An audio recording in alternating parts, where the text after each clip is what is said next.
Hi guys, welcome back to Battle with Ola. This is Mujala Olua and I'm super stoked to be here once again. Today we want to talk about a very important topic in law. We want to talk about occupiers liability.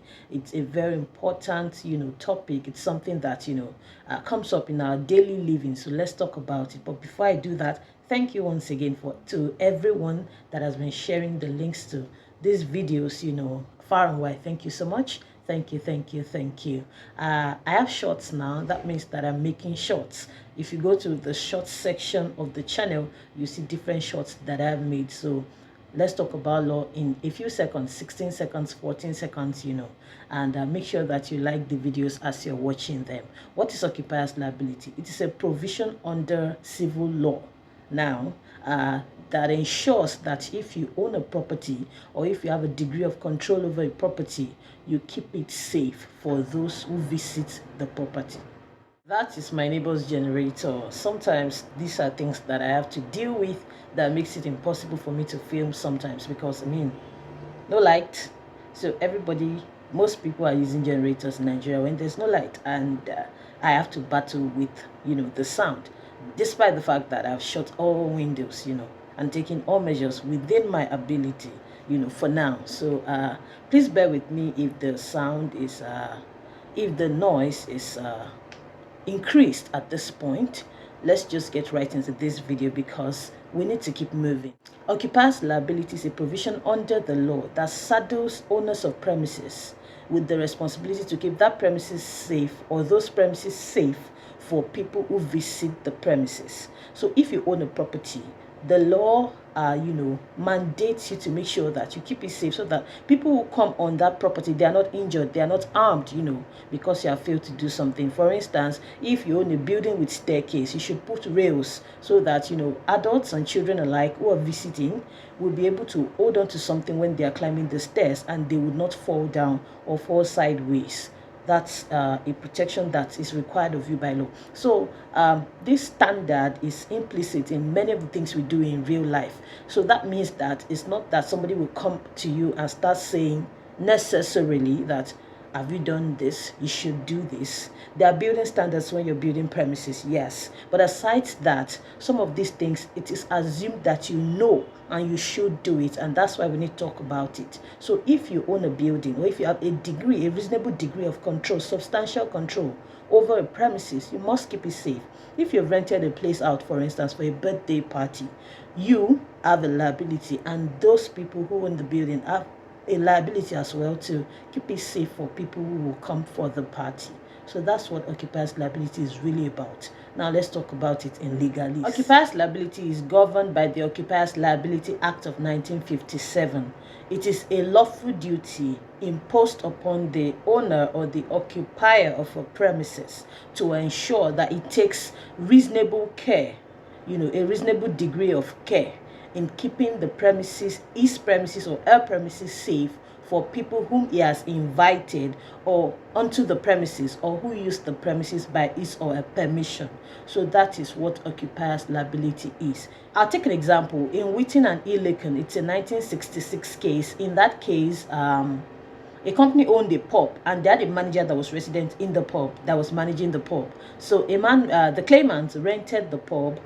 He rented an apartment, a room in the pub. So to access that room, he had to climb a narrow, steep staircase, and the hand railings were incomplete. The hand railings had a defect that ensured that while he was trying to access his room, he fell down and suffered an injury. Also, there was no bulb in the bulb holder. So he sued the pub and the manager, and the court held that both of them were actually occupiers, even though the manager was liable because he could have put a bulb as the one managing the property and also resident in the property. You should know that this place should be lit up, so that this staircase should be lit up at least, so that people can see what they're dealing with. And of course, the court held that the company was also an occupier because they were duty bound to replace and repair things on their property, the pub, So that is how to understand who an occupier is. So if you have a house, you're duty bound to keep it safe for people whom you invite to come visit you, or people who visit you, in the natural course of things, and for people who are lawfully permitted to be on that premises. So you should keep your house safe. For instance, if your neighbor's children should come visit you, or your friend's children should come visit you, your house should be safe for them. If you have a swimming pool area, for instance, it should be protected, for children. If you have open sewers, they should be covered, or there should be railings, or there should be a kind of warning and a way that it prevents, children, people who cannot, control the way they access those things, and everybody in general. So that is occupiers liability. If you own a house, you should keep it safe for your visitors and for everyone who is lawfully permitted to be in that premises. They should not be falling off on the staircase. They should not be falling into sewers, open sewers, They should not be falling into puddles or slipping into puddles, and suffering injuries and whatnot. So you should keep your premises safe. That's essentially what occupiers liability is saying. Now, what's a premises? A premises is any property that is capable of being visited or being entered into by people other than the occupier. That's a premises. So it's not just a living house, a residential place. A hotel, for instance, is a premises. A shopping mall is a premises. Yes. Car parks, premises. Maybe a cinema house is a premises. A school, all those things, all those places are premises. Even uncompleted buildings can also pass for premises, because you have workers working on that property, so they should be protected from any hazard while working, although that might go into workplace hazard, but let's not go into that today. Essentially, any place that is capable of being visited or being entered into by others, by people other than you, the owner of the occupier, can pass for a premise, or premises can pass for premises. Even movable places like tents, for instance, it's a premises. It can pass for premises. It can even movable structures, for instance, a tent, ships, airplanes, cargo ships, cargo planes, all those things can pass for premises. So any place, any structure that people can exit and enter, and those people other than the owner or the person that has the sufficient degree of control over those places, can be tagged or termed as premises. Now, who is a visitor? Who is a visitor? Who does the law consider a visitor? Because occupiers liability says you should keep your place safe. We've talked about what what premises are, or what passes for premises. But it's not just anybody that comes onto your property that can be termed a visitor. In some cases, if some people come upon the premises, they would be like medium interlopers. Like, what were you doing there in the first place? So who are visitors under the law? Visitors can be classified in 3 ways. People who have your express permission to come onto your property. For instance, you have invited your friend to come visit you in your house. You have thrown a party and you have sent out invitations for people to come to maybe your club, or to come to your rented venue to meet you. That's express invitation.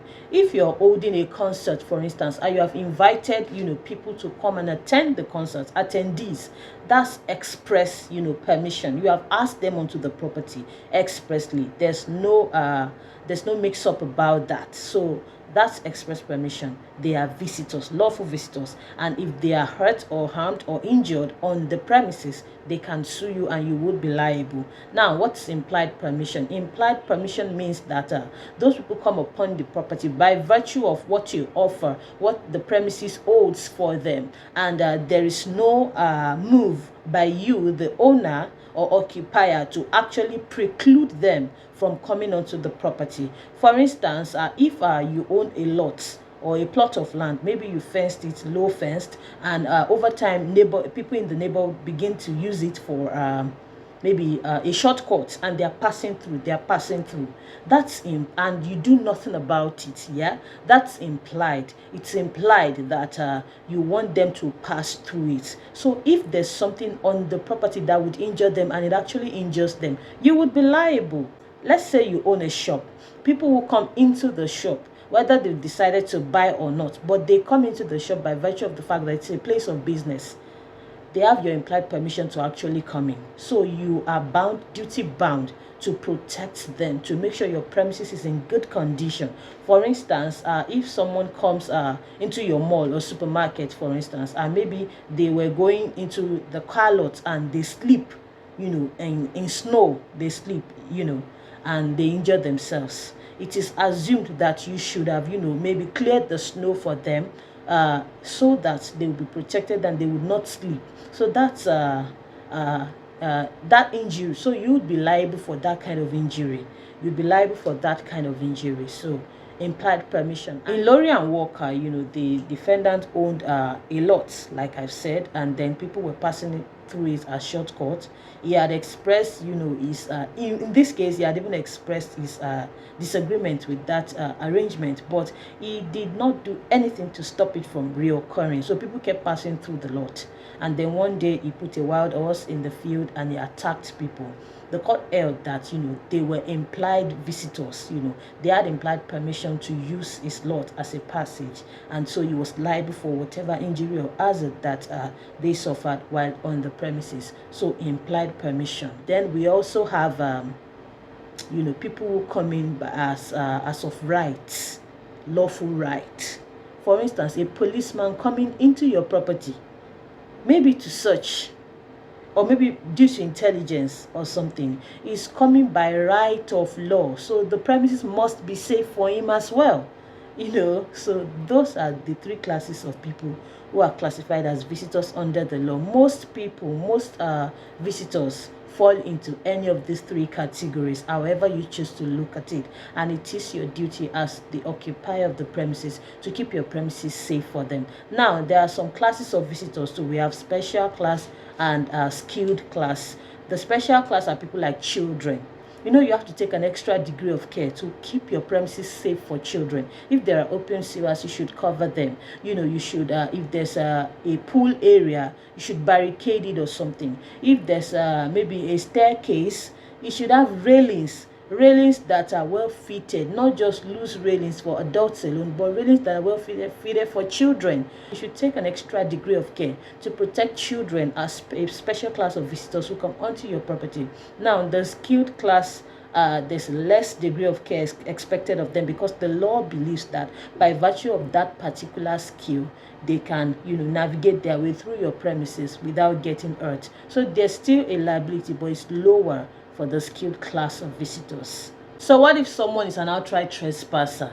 Even at that, the law still mandates you to keep your premises safe, especially from harm that is predictable, foreseeable. So the law will look at, did you know that this person was liable to this type of harm even though they were a trespasser? If you knew, did you do anything to prevent that harm? So the law will look at it. So the law will weigh it. You know that civil matters are weighed on a balance of probabilities. So even for trespassers, you should keep your premises safe. What can we take away from this? Just make sure you keep your premises safe. If you're running a store, a shop, make sure you use tiles that don't cause people to slip up when they are moving through the aisles. If you have a cinema, make a cinema house, make sure that you fulfill building standards and you do all necessary things that you're supposed to do, so that when people come into that dark area, they don't encounter injury or harm. It's very important. If you comply with building standards and safety standards, for most regions and areas, you would be home and dry with occupiers liability. But in some instances, you have to take extra care, go the extra mile, because you are the one who knows the kinds of visitors that would usually or normally have access to your premises. Now, what are some defenses that you can put up if you have been sued in an occupiers liability suit, for instance, or if you have been there? Don't forget that this occupiers liability, the root principle is still duty of care, negligence. So you can tie it to the neighbor's principle. Look out for your neighbors. Who are your neighbors in this instance? People who visit the premises. So look out for them. You have a duty of care to ensure that they are protected and they do not fall into reasonable and preemptive or foreseeable harm. Now, The defenses are: one, you could put up the defense of contributory negligence. So if something that the person has also done has contributed to the harm, in a way, you can put it up as a defense, that it was not just because you did not keep your own premises safe, they also did something that now culminated in this injury to them. The second defense would be warnings. If you have placed warning signs, in some instances, or in most instances, you would be exempted or free of liability if you have placed sufficient warning. For instance, maybe there's a swimming pool area, or a slippery area, for instance, and you have put, oh, the floors are slippery, make sure you wear flip-flops or shoes with sufficient friction, don't go here within this time or that time, cleaning takes place within this time or that time, and all those kind of things. Warnings, that are sufficient, reasonable enough, that a reasonable person, after reading this warning, will not fall into that injury. You can put it up as a defense, and it would hold for you that you're not guilty of occupiers liability in that instance. So warnings, warning signs, and all of that. So another defense would be consent. We've talked about relenting non-fit injuria on this channel. Please watch it if you haven't. So if you're consenting, or if a visitor is consenting, that is, he knew that there's danger and he said, no, that is where I want to go, that is what I want to do. Like the example in Witten's case, where he put a wild horse in the field. If the people using his land for shortcuts knew about the horse, knew that it was a wild horse, it was there, it could harm them, and they still said, no, we will take the shortcut. That's consent. They have consented to that injury. So consent can be another defense that you can put up, and some exclusions under the Occupiers Liability Act. So if those situations are already excluded by the Act, you can put it up as a defense and say that, oh, the Act says so and so and so, I am not guilty in this instance. So read up on Occupiers Liability. I just want you to have a basic understanding of it. You can do more research. What does it mean? It means that if you own a premises, if you have a sufficient degree of control over the premises, you should keep it safe for those who visit the premises. Who are visitors? They could be people who come there by express invitation, people who come there by implied permission, people who come there by right of law. Firefighters, for instance, who come into a premises to put out fire. That's right of law. So the place should be safe for them. And an occupier will be liable if they fall into harm, while in their duty, while going about their duty. So those are visitors. And there are special visitors who can be children or skilled visitors. Children need extra degree of care. Skilled visitors need less degree of care, because it's assumed that they should know better. And there are defenses, warnings, contributory negligence, exclusion by the Occupiers Liability Act, and consent, relenting non-fit injuria. So those are defenses that a defendant can put up. Essentially, duty of care. It comes up again. It keeps coming up. Most torts, personal injury and all of that, the common denominator is duty of care. So in every situation, especially in your civil relations with people, what you should first ask yourself is, what is the degree of care that I owe this person? Do I owe this person any duty of care? And have I fulfilled that duty in this situation?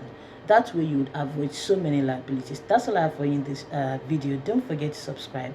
Don't forget to like the video as well. It's very important. And leave me comments. Let's continue the conversation in the comment section or at houseoflivingstones@gmail.com. I will see you in my very next video. Don't forget that you can book a consultation if you need to speak to me personally about a legal challenge and you need me to help you go through your legal options and solutions, under the law. I will see you in my very next video. Toodles.